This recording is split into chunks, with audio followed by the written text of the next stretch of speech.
For as long as we've had stars to look at, we've wondered, is there anyone else out there?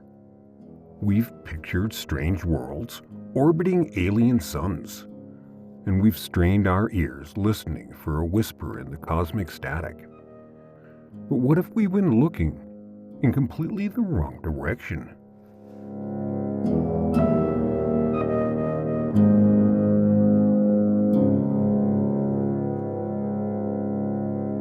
It turns out that the answer to that ancient question might not be light years away, but right here in our own solar system.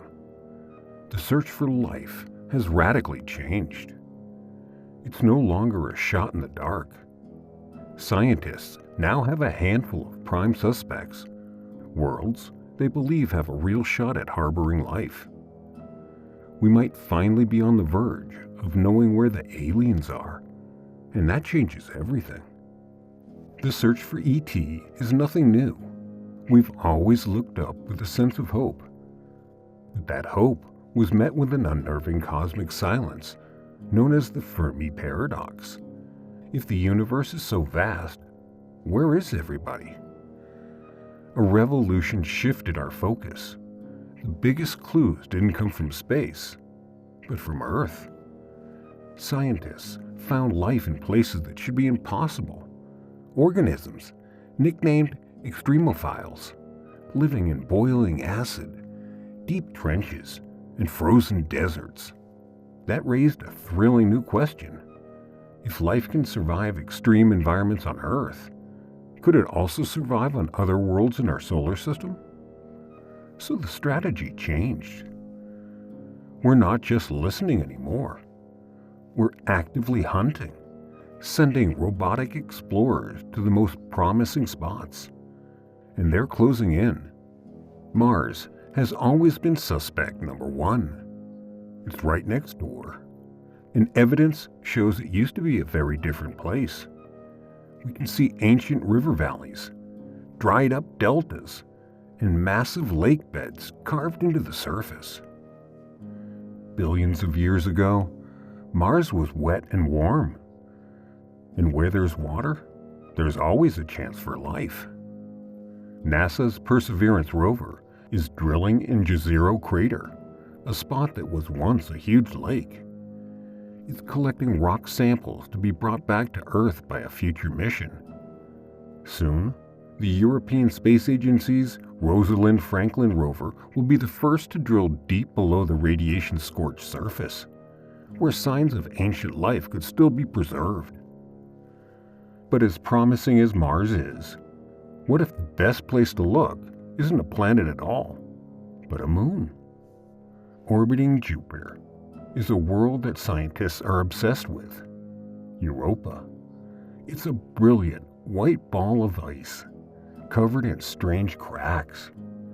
Beneath its mile-thick shell of ice lies a vast global ocean of liquid salt water, more water than all of Earth's oceans combined.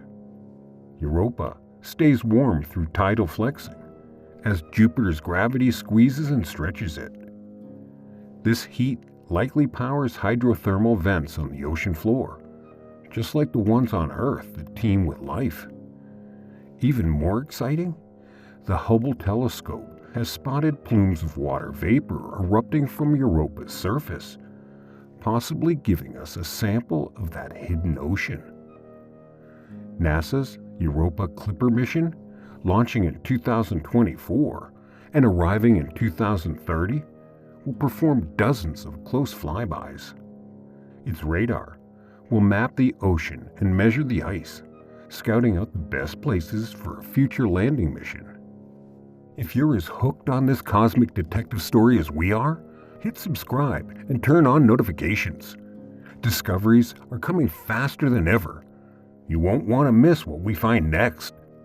Around Saturn is a tiny moon, Enceladus. At only 500 kilometers across, it should be frozen and dead. Instead, it's one of the most active worlds in our solar system. The Cassini spacecraft discovered colossal geysers of water vapor, ice, and organic molecules shooting from giant cracks at its south pole. It found water, salt, silica, and complex carbon-based molecules, the building blocks for life. Enceladus has liquid water, an energy source, and the right chemical ingredients. It's even spraying samples of its ocean into space for us to study. Future missions like the proposed Enceladus Orbilander aim to orbit the moon, fly through plumes with advanced instruments, and then land to analyze its icy surface. Also, orbiting Saturn is Titan, a world that's just plain weird. Titan has a thick atmosphere, hazy orange skies, and rivers and seas of liquid methane and ethane instead of water. Why look for life here? Titan is a perfect laboratory for studying how life might begin. Its atmosphere is full of complex organic molecules, similar to those that may have sparked life on early Earth. To explore this strange world, NASA is sending Dragonfly, a car-sized drone that will fly through Titan's skies, hopping from place to place to study its chemistry. This hunt in our solar system is only half the story. At the same time, new technology is letting us peek into distant star systems. The James Webb Space Telescope can analyze the starlight that passes through the atmosphere of exoplanets, searching for biosignatures, chemical fingerprints like oxygen and methane. Recent observations of an exoplanet called K2-18b, 124 light-years away, revealed a possible trace of dimethyl sulfide. On Earth, that compound is overwhelmingly produced by life. It's not proof, but it shows our tools are finally powerful enough to spot potential signs of biology across the galaxy. The search is now a two-front mission, exploring our backyard while scanning distant worlds. From Mars's dusty valleys to Europa's hidden oceans, Enceladus's geysers, and Titan's alien seas, the search for life is no longer a dream. It's a focused, scientific investigation. We've found organic molecules, deep oceans, and worlds with all the right ingredients. We have clues, but not yet the final answer. Finding even simple microbes would be the most profound discovery in human history. It would tell us that life isn't a one-off miracle, but a common feature of the universe. And if we search and find nothing, that too would be stunning, reminding us how rare and precious life on Earth truly is. The search for aliens is more than science. It's a search for ourselves, a journey to find our real place in the cosmos. If this cosmic journey got you excited, don't forget to like, share, and subscribe for more deep dives into the biggest questions in the universe. The next great adventure is just around the corner. We'll see you there.